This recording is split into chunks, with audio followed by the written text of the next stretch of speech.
We are the anchors of Queer News Tonight, and this evening we discuss the queer headlines.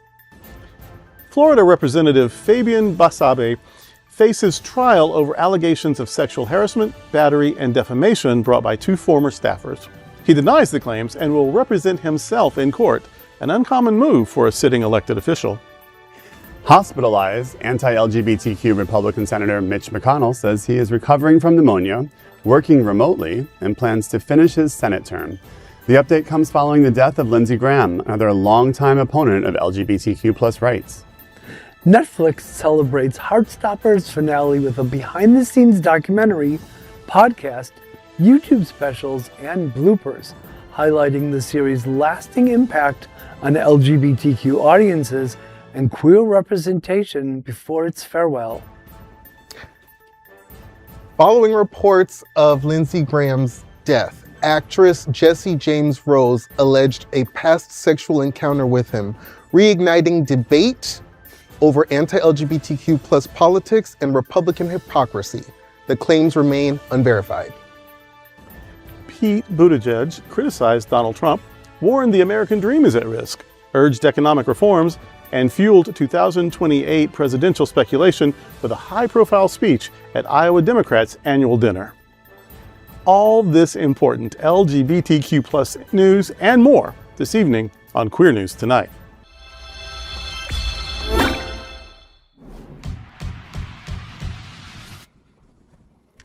Welcome to Queer News Tonight. This is the world's first and only LGBTQ daily news television show, broadcasting live and available on demand on your favorite streaming channels. Analytics company vidIQ has certified the Queer News Tonight YouTube channel as the world's most popular LGBTQ streaming news show. Our queer stories have reached over 12 million views. We are proud that Queer News Tonight has more YouTube subscribers than any other LGBTQ brand in Florida.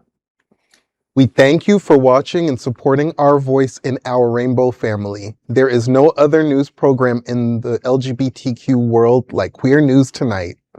It is Tuesday, July 14th. Today we celebrate International Non-Binary Peoples Day. We are live and literally out of the closet and into the headlines. So many of your important stories we will tell this evening on Queer News Tonight.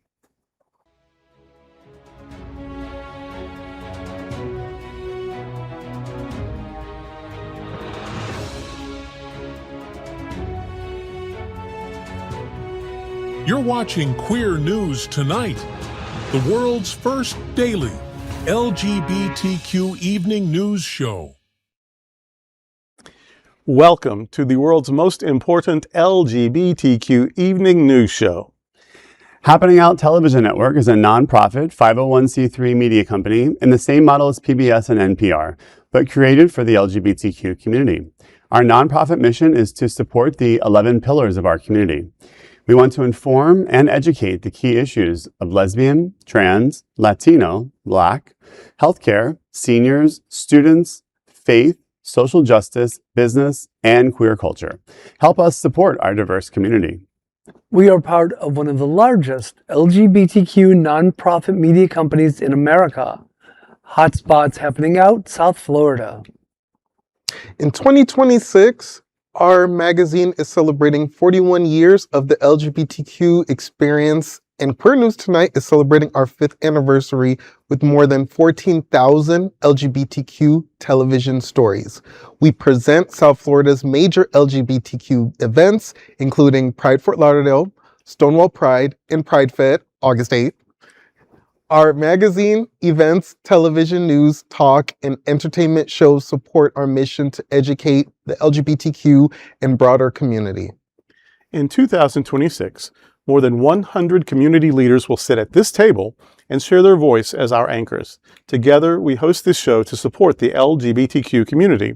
Let's meet this evening's anchors at Queer News Tonight. Let's welcome anchor Jeff Oliverio. Jeff is the founder and president of the Hollywood LGBTQ+ Council and serves as co-chair for the upcoming 6th annual My Hollywood Pride, which returns January 2027.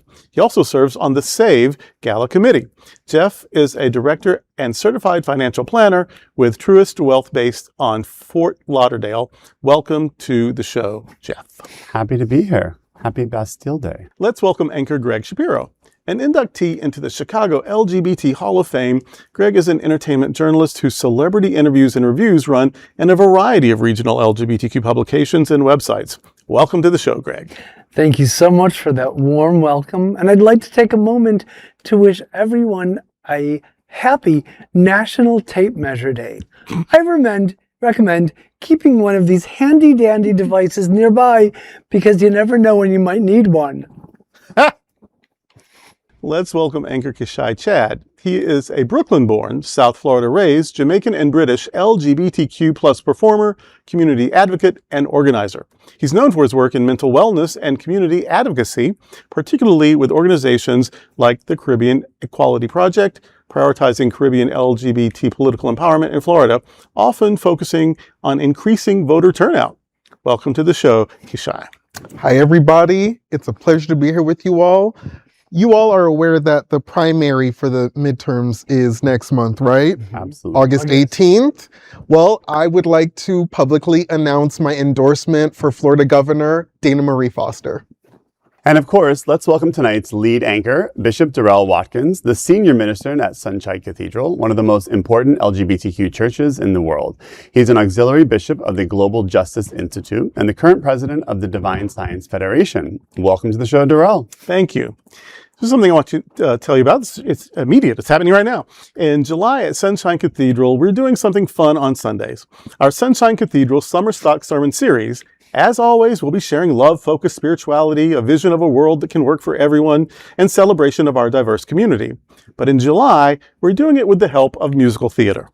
Hercules, Kinky Boots, and Gypsy are helping us share our good news. How to blend stories of stage and stories from the religious tradition and apply them in relevant ways for the 21st century? Well, we've managed, and we'd love for you to be part of it. We worship at 9 and 10:30 on site here in Fort Lauderdale, and that second service is live streamed on Facebook and YouTube. To support or learn more about Sunshine Cathedral, please visit sunshinecathedral.org. So what role are you playing? Well, That's my first question. Mama Rose? Yeah. Oh, don't I wish? Don't I wish? Through all of them, I'm not singing any numbers until the Gypsy one, and I am singing some people. But so I guess that is Mama Rose's song. Wow. Busted. Oh no, I should have said that. That was a little spoiler alert. Spoiler alert. Oh, you'll have to come. I may be. You'll have to go see. So is the series it's part of the regular worship? Yeah. Okay. So, Yeah. So you're just integrating it into your sermon. Sometimes we'll do sermon series where, like, for the 3-4 weeks or whatever, we're sort of just an ongoing topic. And this time we're making wrapping the whole service around it, though. So the music is from the shows, and Nice. yeah, and like the choir for Sunday when we did, it was Hercules themed. The choir were called the Muses, and so we're camping it up for Jesus. Sounds fun. Well, Queer News Tonight invites you to the Sunshine Cathedral Summer Stock Sermon Series on Sundays in July. I'm Bishop Durrell Watkins, and let's queer up South Florida. Florida lawmaker Fabian Basabe faces sexual harassment trial next week. Florida State Representative Fabian Basabe is set to stand trial in Leon County next week in a civil lawsuit accusing him of sexual harassment, battery, and defamation. The Miami Beach Republican will represent himself in court, an uncommon move for a sitting elected official. The lawsuit, filed in 2023 by former legislative aide Nicholas Frivola and former intern Jacob Cutbirth, alleges Basabe made repeated lewd sexual comments and unwanted advances, slapped Frivola without consent, and groped and attempted to kiss Cutbirth before hiring him as an intern. Basabe has denied all allegations. In a statement to the Miami Herald, Basabe said, quote, "After years of scrutiny, multiple independent investigations, ethics proceedings, and extensive review, not a single investigation substantiated the allegations against me. I believe this trial will remind people that in America, reputations are not supposed to be destroyed by accusations. They're supposed to be judged by evidence," end quote. Attorney Cindy Myers, who represents the former employees, disputed Basabe's claims, saying, quote, "If anything, these were politically motivated decisions to try to protect a fellow Republican. We are certain that these antics are not going to take place in this court of law," end quote. Several current and former Florida lawmakers could be called as witnesses during this trial. Court filings also show a judge is considering whether testimony from another man who previously accused Basabe of sexual assault in an unrelated case will be allowed. Jury selection is scheduled for Friday, with opening statements expected Monday. The trial is anticipated to last several days. I'm nonpartisan. I'm just a person of the people. I just, I'm trying to bring good news to the masses or whatever.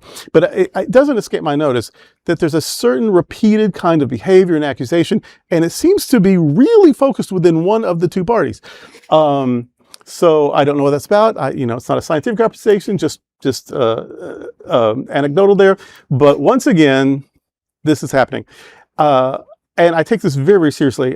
But the little 8th grader in me did just giggle a little bit at the thought of slapping without consent. I just could imagine, may I slap you? Oh, sure, go ahead. It sort of takes the point of the slap, out of the equation. But obviously being abused at work is not a funny thing.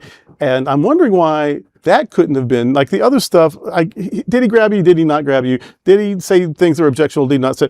But a slap, I'm thinking that is physical assault. It seems like that could have been, but when someone's more powerful than you, you're sometimes afraid and you just don't know what to do. Mm-hmm. So, of course, he's right, presumption of innocence or whatever.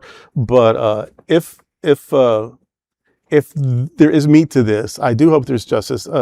Victims have been silenced and erased way too much in the last few years, and I'm ready for that to stop.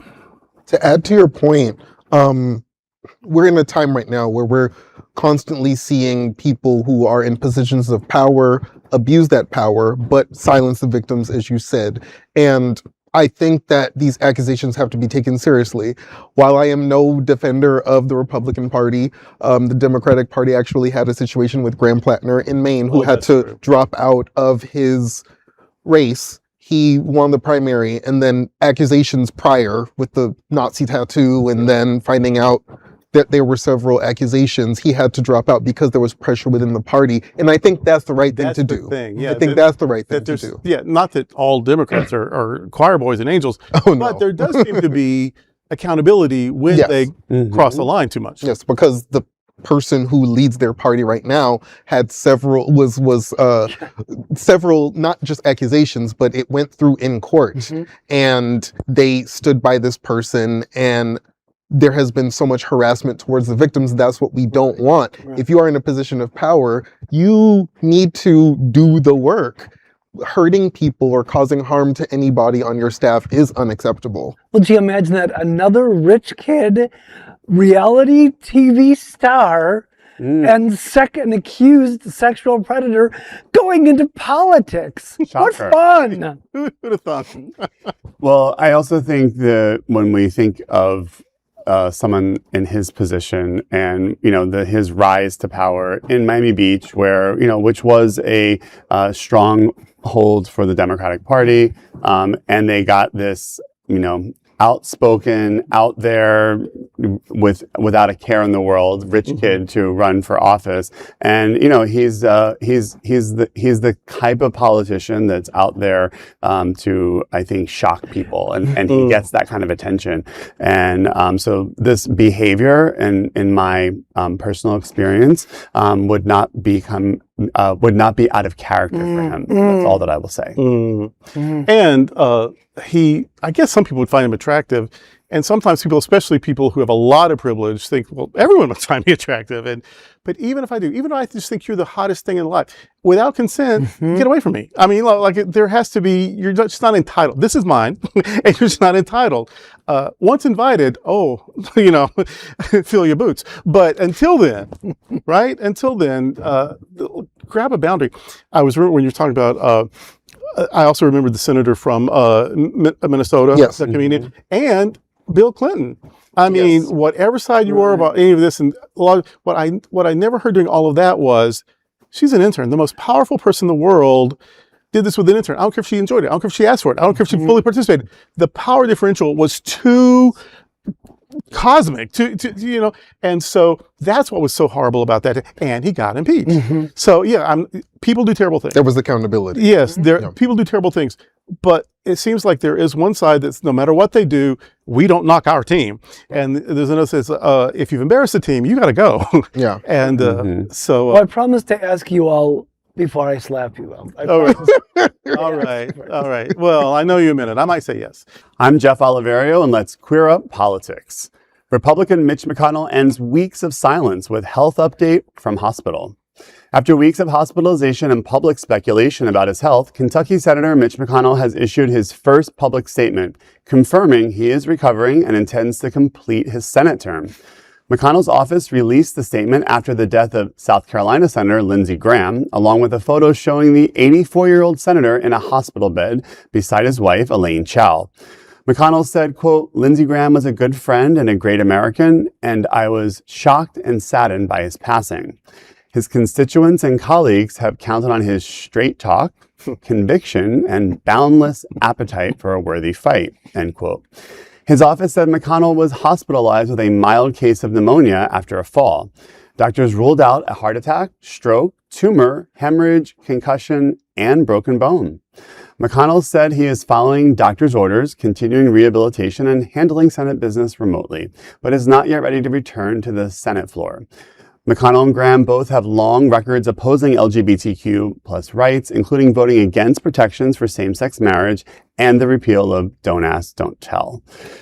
The hypocrisy of Mitch McConnell remaining in office under these conditions. First of all, the man literally had what was called a stroke by Joe Biden when he did something similar during a debate. If you compared that on-air stroke to what Mitch McConnell did, which was appearing like you're frozen on a Zoom video for about 2 minutes and having to be removed from the podium. Joe Biden did complete the debate and continued to, and has continued to lead the country in some capacity after that debate and then dropped out of the race.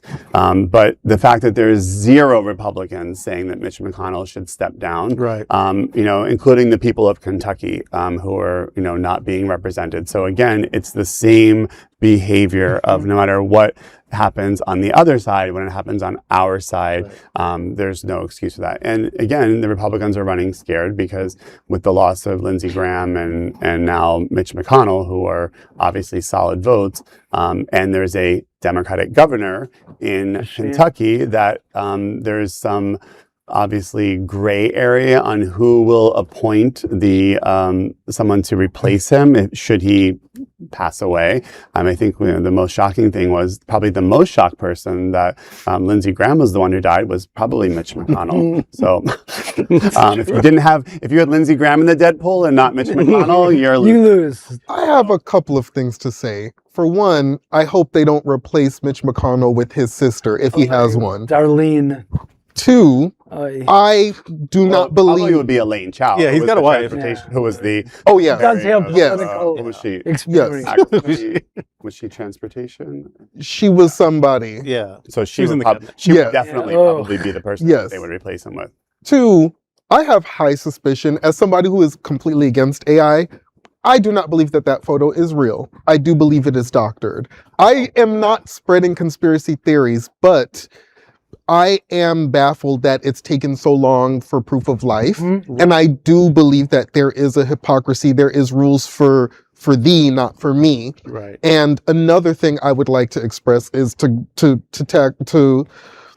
add to your point. I have seen videos for months of Mitch McConnell walking in public and falling. Yeah. Yes. I thought that the response to this would be maybe they need an age restriction, but we see people like Maxine Waters, we see people like Bernie Sanders, who are also in their 80s and they are present and able to do their work. They're capable. But maybe there may need to be term limits. Maybe like the Term same thing you do for like a driver's license test. Right. Yeah. Yes, a test of sort. Something. If Rigor Tortoise is still alive and his health is considerably weakened, it might be worth it to share the hilarious social media reactions to his absence.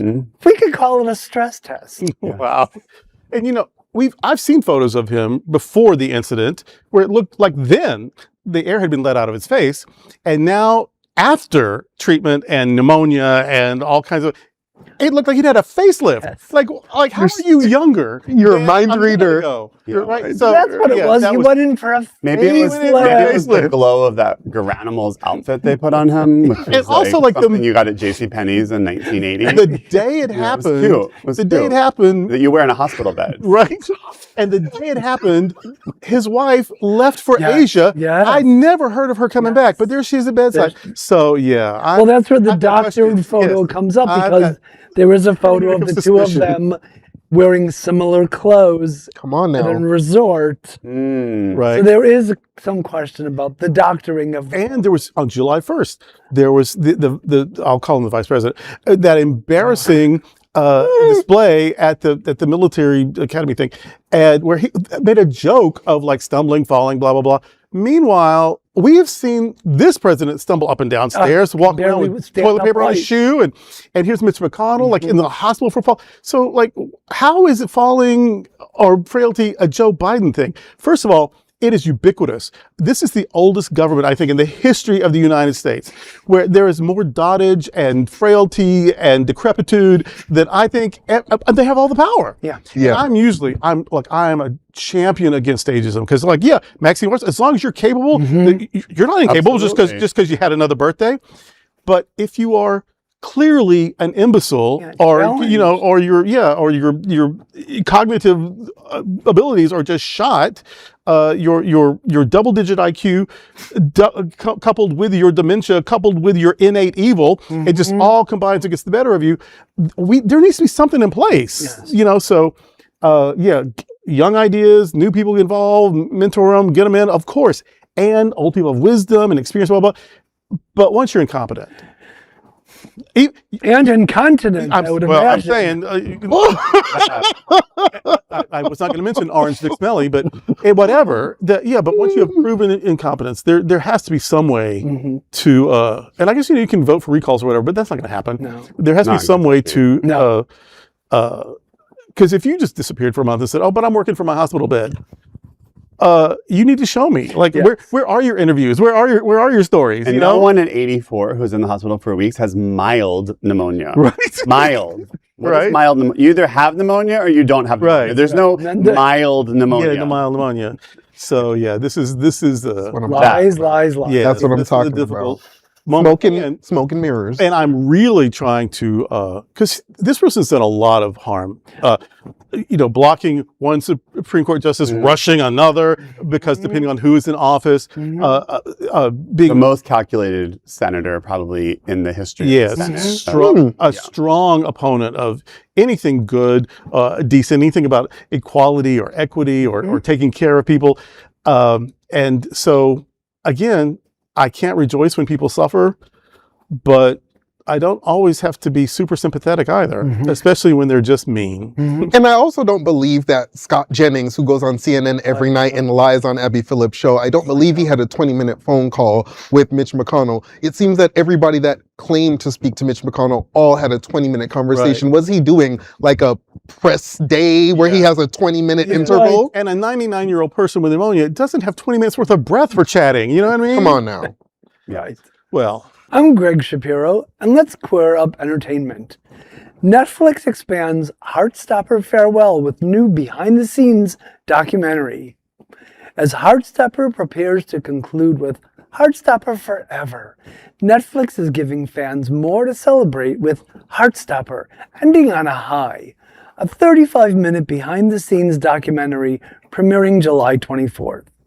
The special features never-before-seen footage, cast and crew interviews, fan stories, and commentary exploring the show's creative journey, cultural impact, and lasting legacy. Creator Alice Oseman said, quote, "I hope people do watch it in the future and think, this queer show was really popular 10 years ago. I know that these characters will always be precious to me, so I do hope that people discover them in the future," end quote. The documentary includes appearances from Kit Connor, Joe Locke, Corinna Brown, Kizzy Edgell, Yasmin Finney, William Gao, Jenny Walzer, Toby Donovan, Patrick Walters, and Oseman, alongside fans and LGBTQ voices reflecting on the series' impact. Netflix is also expanding the farewell with Heartstopper, Escape from Nettie's Basement, streaming daily through July 15th on the Still Watching Netflix YouTube channel, plus bloopers on July 16th. Heartstopper, the official podcast, hosted by Tia Kofi, premieres July 17th with 5 episodes featuring the cast and creators. You know, kids, Netflix seems determined to milk Heartstopper for all it's worth. It is sucking it dry. And I sincerely hope that the conclusion lives up to all this advanced hoopla. You know what, though? Okay, things get cheesy, and I get it. You know, things get tired. But if back in the 70s as a little kid, if little queer Arkansan hillbilly Durrell had a show like that on the television, you actually had to turn the dial. Yeah. It would have changed my life. You know what I mean? So yeah, maybe it's you know, running a little minute past its due date or whatever, but I so appreciate that it was out there at all. But I appreciate that it was out there at all. And and again, just anything with Olivia Colman in it is certainly worth my time. But so yeah, I get tired of things too, but this was so important. I'm glad it's out there.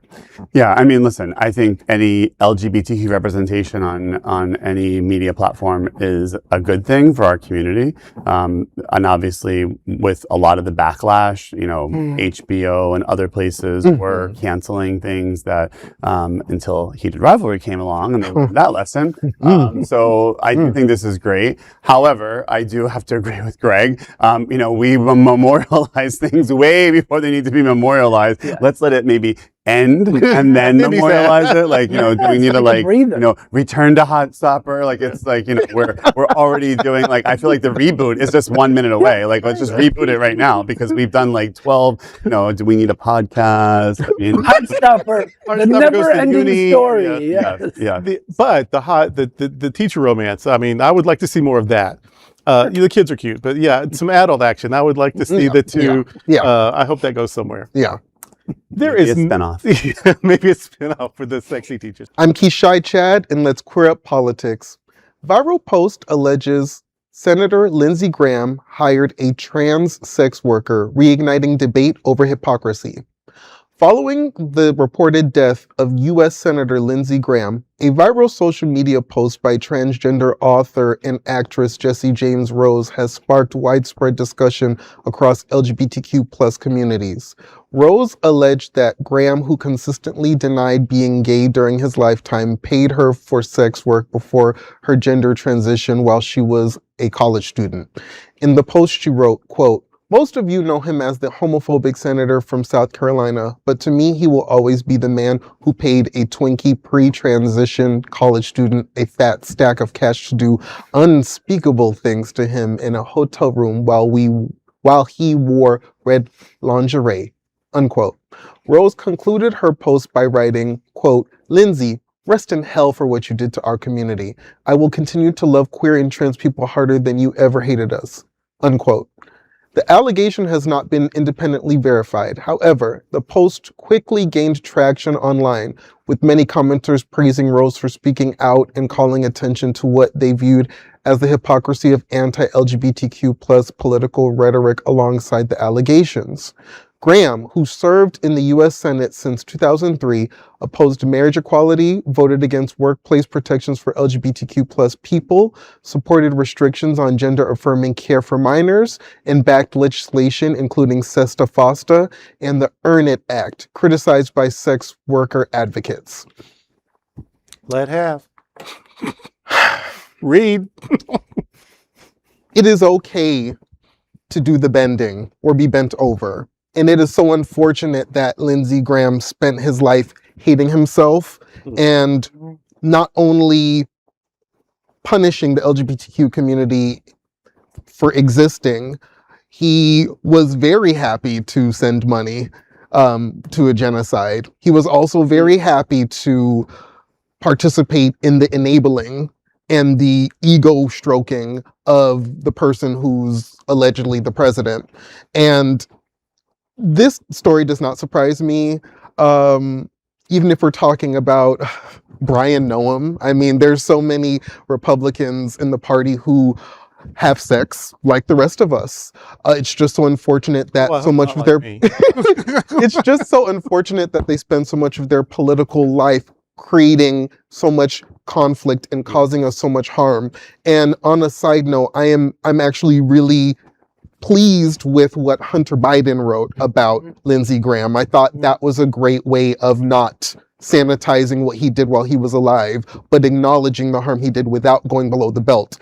I am disappointed, however, in Kamala Harris, Elizabeth Warren, and Cory Booker because it's presenting him in a light as just this nice senator when he did a lot of very harmful things. It's okay to acknowledge what people did. Yeah. Well, the reason he never supported things that were LGBTQ is because he is not gay. He is a self-loathing homosexual.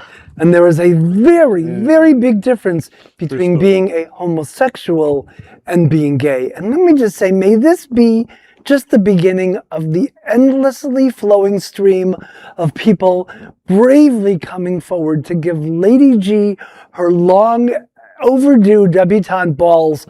I mean ball. Wow. I think the most shocking thing was the red lingerie. I didn't see really shocked me. It is a color chart. Right? Yeah, it just didn't seem good for his skin tone. never- It's so milky and Never wore anything that red, looked good not- otherwise. I thought maybe favorite a for the light, bedroom. like a pale pink might be nice. I like a combination of leather and lace, and I think maybe he would have done. You know, I on a serious note, you know, I agree. I've seen so much online debate around people, you know, people in our community making, you know, attacks on him, and in ways that are beneath us, you know, in ways. And then I see people like this, with this claim and this allegation. And this allegation, let's just be clear, is not the only person. And, Right. and Correct. and again, for most people, yes, what are the point of allegations? There's no lawsuit or money that's being claimed or being asked for. Is it for notoriety? Is this a notoriety that anybody really wants? I don't think so. So, you know, the intent for me is a big question mark for people. And the intent of this is really to say, like, he's gone now, and I'm putting my voice out there of like what this person was about. And I think that I agree with Gregg. I hope more people do come forward, because there are tons of stories that exist around this individual who has a long career and probably has, you know, been able to cover up or push things down in the media because of his level of power. Especially in a state, you know, where if there are things that happen in South Carolina, you know, it's a very small state. You know, you have a lot you have more power probably there. Oh, sure. You know, a senator from California versus a senator in South Carolina is very different. You know, you very likely have met your senator in South Carolina. Yes. And everybody knows, you know, you're much more interconnected in those ways. So I do think that there's probably going to be more to this story. I don't want to say anything shady about the late senator. I mean, I will, but no, I won't. I don't want to say anything shady. But a quote does come to mind when Betty Davis was asked for a quote when Joan Crawford died. And she said, I always heard you should say something good about the dead. She's dead. That's good. And so I don't know why that story came to me. I don't know why this popped in my head just now, unrelated to whatever's going on. The thing about Lindsey Graham, though, I don't care if he has a six-way with a pine tree and, you know, whatever. I don't care. I don't care anything about. And I don't even so much care that for proximity to power, he compromised himself. What I hate about him is what he did legislatively to hurt people. And yeah, you're hurting people like you. Fuck that. You're hurting people. And that should be the thing that makes you just not want to do that, right? And so yeah, that's what is unforgivable to me. Not what he does in the bedroom, not how much he hated himself, not even the hypocrisy. That's his hell that he had to live and die with. What I hate is that human lives suffer more than they needed to because of his job. And proximity to power was so important to him that he's against Trump until he's for him, and then he's mad at him until he loves him. And so I'm surprised that he bothered to be closeted when he so publicly filleted the president over and over and over. So yeah, the story, one of the, I think it was Joe Scarborough on Morning Joe was called in about Lindsey Graham, and obviously they came into the Senate at the same time, or the House at the same time, and he, in a positive light, referred to him as a shapeshifter because of his ability to, and like that is to me like the most soulless, like I never want to be called a shapeshifter. Like I hope when I show up, you're like, I know what Jeff's about. Like he's the same person every time he shows up. So it's the most political, I think the thing that's the most disgusting thing people don't like about politicians is like, what do you really stand for? And obviously this person didn't know what he stood for, and he also didn't know what he laid down with because. Oh my God. I'm Bishop Durrell Watkins, and let's queer up politics. Pete Buttigieg's Trump criticism fuels fresh speculation about a 2028 presidential run. Former Transportation Secretary Pete Buttigieg sharply criticized President Donald Trump during the Iowa Democratic Party's Liberty and Justice dinner on July 12th, delivering a speech that has intensified speculation about a possible 2028 presidential campaign. Speaking to Democrats, Buttigieg argued that economic opportunity in the United States is declining. He said, quote, "Right now, what's at stake is nothing less than the American dream. It is endangered," end quote. He also called for greater investment in healthcare and public education and urged higher taxes on wealthy individuals and large corporations, saying, quote, "It is not too much to ask that the wealthiest country in the world have the best healthcare in the world," end quote. Linking economic inequality to politics, Buttigieg said, quote, "The reason that so many things are wrong with our economic picture is that so many things are wrong with our political system. You can see it in the carnival of corruption that is Washington, D.C. today," end quote. Without naming specific policies, he criticized corporate influence, congressional stock trading, and foreign financial ties involving the president. He also said Democrats should offer a vision for how much better things could get. The Iowa event is the state Democratic Party's largest annual gathering and has historically attracted prominent national political figures. Buttigieg's recent appearances in early primary states, including New Hampshire, along with recent polling showing him among the leading potential Democratic contenders, have further fueled speculation about a 2028 White House bid. What I love about this, first of all, please run. Second of all, please win. But even before that, is that he consistently, as mayor, as political candidate, as secretary of transportation, that he has consistently been on message about a positive message, about what we can do, about our potential, about rising, like we have made mistakes, but we can learn from them if we'll talk about them. So he has been consistently on message and a positive message.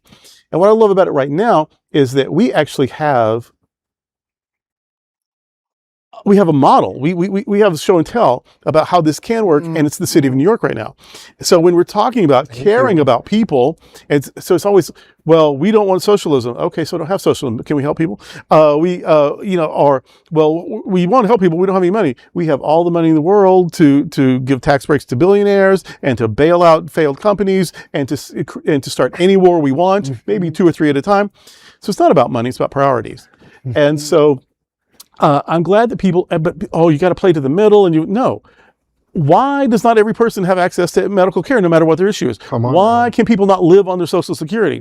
Why do we have to fight for kids to have lunch in school? Like, this is just silly. This is just being good people, caring about people, and that is branded left or right, or that if you give a shit about people, you're a communist. How did we get this broken and this stupid? And if you haven't read Marx and Engels, please don't even say the word Marxism to me because you sound stupid. Oh my You don't know what it is. Thank you. And I wish you would just quit saying that as a scare word when you don't even know what it means. We are not nearly Marxist. I am more Marxist than this country is, and I wouldn't be Marxist. But I am a social democrat or a democratic socialist. Same. I do think that I love these distinctions. Capitalists think everyone can be rich. Communists think no one should be rich. Socialists don't care if you're rich as long as no one gets left out. Exactly. You can be rich as long as nobody's poor. So that the Secretary Pete is sort of on that bandwagon. Of course, way more conservatively phrased than I ever would. But he's from the Midwest, whatever. But I love that about him. I love his message, and I think that this is a time where it might be heard in ways that it hadn't been heard before. Yeah, I think, first of all, I don't think it's speculation. I think he's definitely running. And I think he's going to be he would be the perfect foil to J.D. Vance, to same generation from the Midwest, Pete with a better beard, in my opinion. But their messaging, and originally before he also shape-shifted, our vice president, he had some similar messaging around economic messaging and his background of coming from a poor background and how he grew up. There are questions about that now, but but I mean, he was not as corporate as he has become under Donald Trump. So I think it'll be great to have. I think Pete Buttigieg, cerebral, doesn't miss.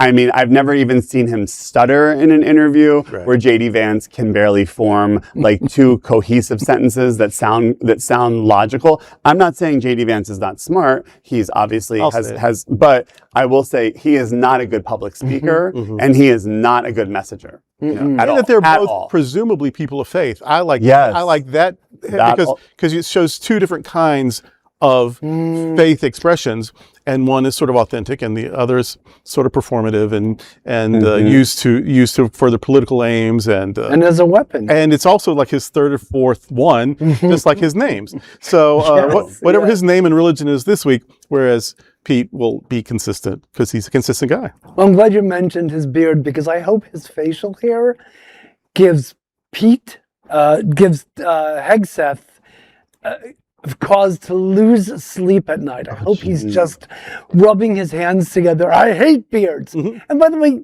Buttigieg would easily get my vote. I'm just not sure about how the rest of this hate-filled, homophobic country would take to his candidacy. That's the part that concerns me. It's not just the four of us at this table or others.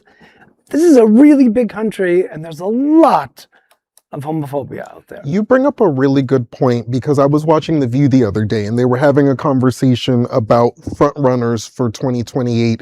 Identity is something that did come up, and I believe it was Joy Behar who brought up, I don't want correct. I hope I'm not wrong, Joy. I love you. I love The View. My mom always watches it. I'd watch it too. But I believe that Joy brought up sexuality may be a discouraging factor, but I still think he should run. I think of the 2028 potentials, and I hope they have a primary this time. Stop trying to choose the next president for us. Stop trying to choose the next Democratic nominee for us.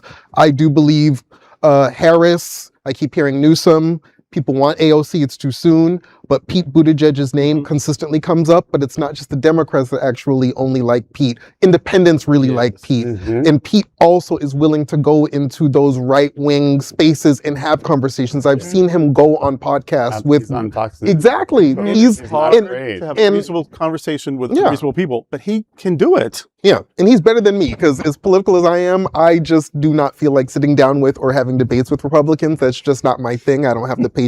But I appreciate that Pete understands that if he is going to be a part of the system, he has to be for all Americans. He's not just catering to and working for his own party. And I do, look, I'm 59 years old, so I've, few elections I've seen. And I've heard my whole life, especially from the South, we're just not ready for a person of color. We're just not ready for a woman. Gays never even came up. And yet we've had a black president. We've had a Blasian woman vice president. Yes. A woman won the popular vote in 2016. If we didn't have the racist Confederate electoral college, we would have had a woman president. And the non-voters. So I wouldn't count out a gay candidate, because we've already had a woman who won the popular vote, a woman who became vice president. We've had two people of color in that executive thing. And Trump's kind of gay. It's an uphill battle. It's carrying water uphill, but the just radical impossibility that would have been a decade ago. Right. No, and I also think that the reason that I think he would be a great candidate has nothing to do with him being LGBTQ. Like, I mean, if he was not, and he was just a cisgender straight man, I would still want to vote for him. He's strong on communication and messaging. Strong. Yes. And if we look at that field that you've mentioned, he doesn't have the East Coast, West Coast baggage of issues that a lot of those candidates do have. I did not think about that. Indiana He comes from the center of the country, and I think there's a lot of possibility for him. A lot, I think being LGBTQ is just, again, it's not going to be front and center of his campaign because it shouldn't be. Right. That's not what the country is about. Yes, but we know obviously he's in our court, but it is not going. I think he's not an identity politics person. No, at all. Yeah. So, and for that kind of battle, we actually need allies. Because if he does too much of it, it's self-serving, they will say. So this is where the allies can really step up, and there's a difference between allies and fans. People who are like, oh yeah, I love Pose or whatever, appreciate you, but allies are getting, when the rocks are being thrown, allies are in danger of getting hit too. And we do have some really famous, amazing allies. So he, of course, he's not going to abandon us. But for that really in-your-face activism stuff, we need the allies if we have a president. Yeah. Because otherwise, anything he says to people like, well, yeah, because that's your people. So allies need to step up. And if they do, I think that helps a lot. Let's Queer Up Entertainment. Hayu sets September 7th premiere for Real Housewives of London Season 2. The show returns for its second season on streaming service Hayu, with all 6 original cast members back for what promises to be an explosive new chapter.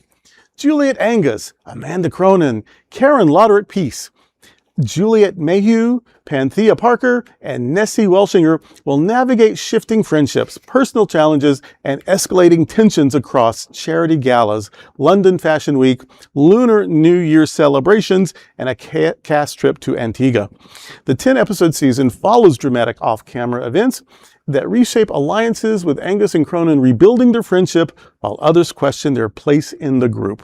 The Season 2 premiere date follows the news that Real Housewives of London's first season is finally set to air in the US on Bravo and Peacock.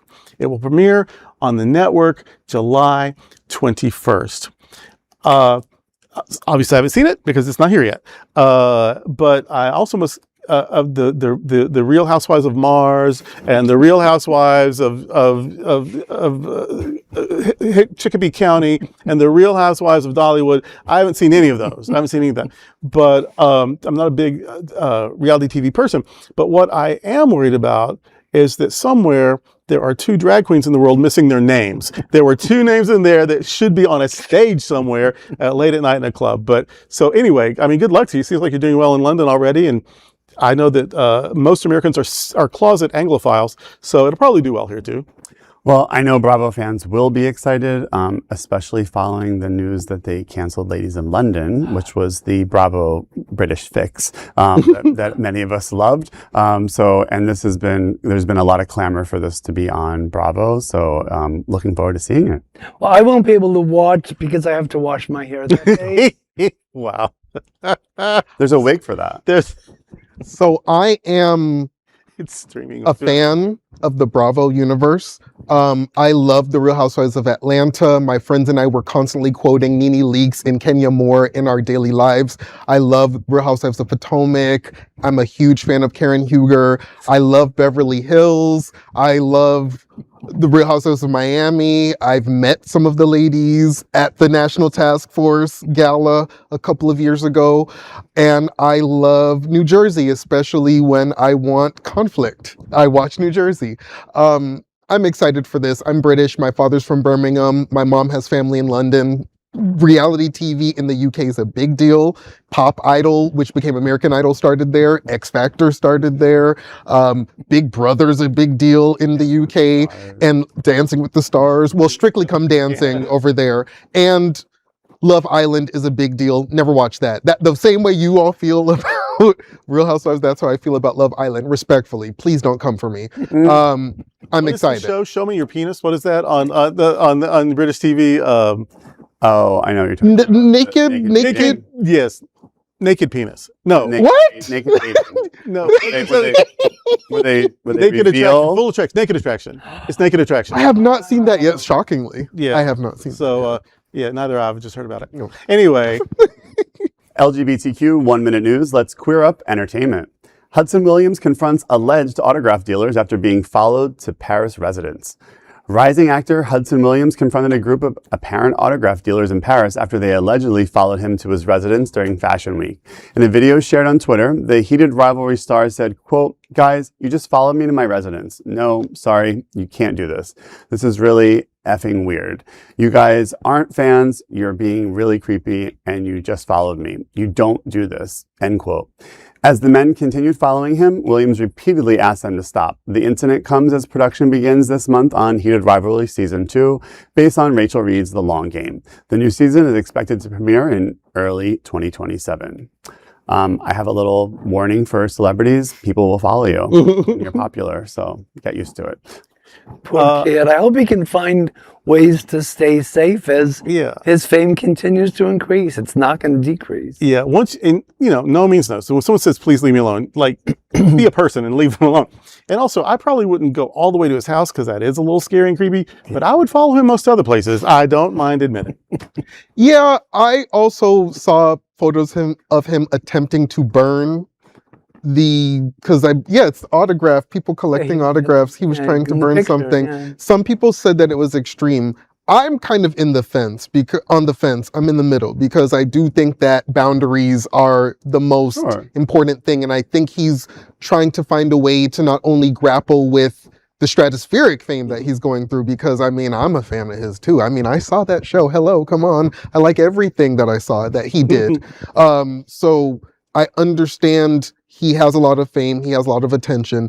He does have to have a better handle of it, though, because you don't want to act out. And we see that even though he is doing his best to verbally and physically assert his boundaries, we don't want him getting in trouble for getting into an altercation. Because this is a cancel culture moment in time for sure. Yes, they're looking to bring you down as they build you up. Yeah. LGBTQ 1 Minute News. Let's queer up entertainment. Fans think the new Finn Wolfhard song hints at bisexuality. Fans of Stranger Things star are speculating that the actor may have hinted he is bisexual in a song from his new album, Fire from the Hip. The discussion began after Wolfhard told Far Out magazine, quote, "There's one track called Oscilloscope. I would have never done that on the first album," end quote. While he was referring to the song's production, fans focused on lyrics, mentioning a pretty guy and a pretty girl, fueling online speculation. Wolfhard has not publicly commented on his sexuality. Fire from the Hip is available now. Don't these people have anything better to do with their time? Looking at the lyrics like that. Leave the kid alone, for fuck's sake. Right. Bisexuality needs to be normalized, especially among men who are heterosexual. They do the heterosexual drag thing every day, right? I think a lot more men need to embrace the fact that they find other men attractive. And it's not also just in a sexual sense. There are relationships that can occur between two men that isn't based on sexual attraction or lust, but just men not feeling comfortable or safe enough to be affectionate with other men. I think that's unfortunate. So if you are bisexual, secretly or openly, yes, do your thing. Like what you like, go for what you want. Write about it, it's fine. Apart from my husband, the most intimate relationship I've ever had was with a woman. My best friend since the 7th grade. It took me years to become functional again after she died. That was my person. Obviously, no romantic attraction, but she was my person. You know what I mean? So yeah, intimacy is more than sexual, and also gay men. Yeah, I said it. Gay men super need to be way more supportive of all the other letters. Thank you. I have something less productive to say. I just thought Finn Wolfhard would be a good porn name, but I just, whatever. Okay, I was thinking it. I'm glad you said it. To have sex with. I'm glad you said it. And Fire from the Hip, I think there's a cream for that. Wow. Blue Star Ointment. That's an LGBTQ 1 minute news story. LGBTQ 1 minute news. Let's queer up the worldview. Mexico's first out gay mayor, Benjamín Medrano Quezada, shot and killed in Guadalajara. The mayor was shot and killed last week while getting ice cream in Guadalajara. He was 59.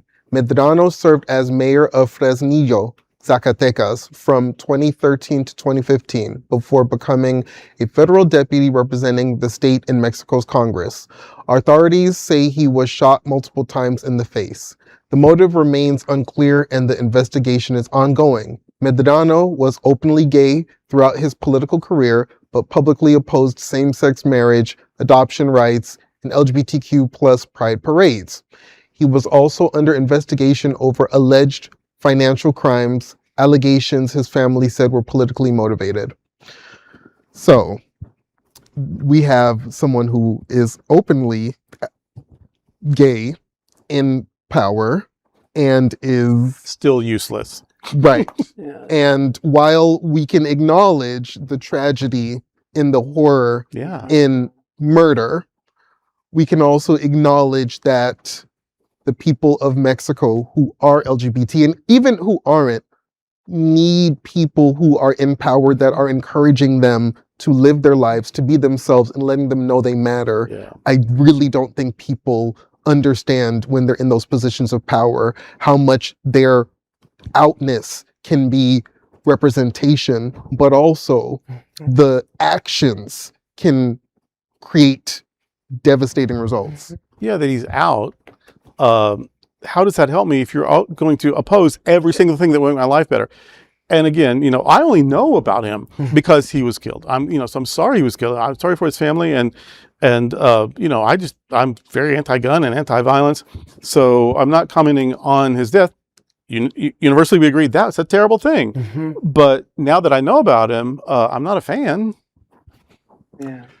Yeah, I mean, obviously, another person that still has some self-loathing, considering why would you be against something where how you identify would be celebrated? That just doesn't sit well with me. Yep. Anything to add? Just another person reading from the Lindsey Graham playbook. LGBTQ 1 minute news. Let's queer up the worldview. Saudi Arabia signals welcome to LGBTQ visitors ahead of 2034 World Cup. Saudi Arabia is signaling a more welcoming approach to LGBTQ visitors as it prepares to host the 2034 FIFA World Cup, with LGBTQ-focused travel company Vakaya announcing an Arabian Nights cruise departing from Jeddah in spring 2027.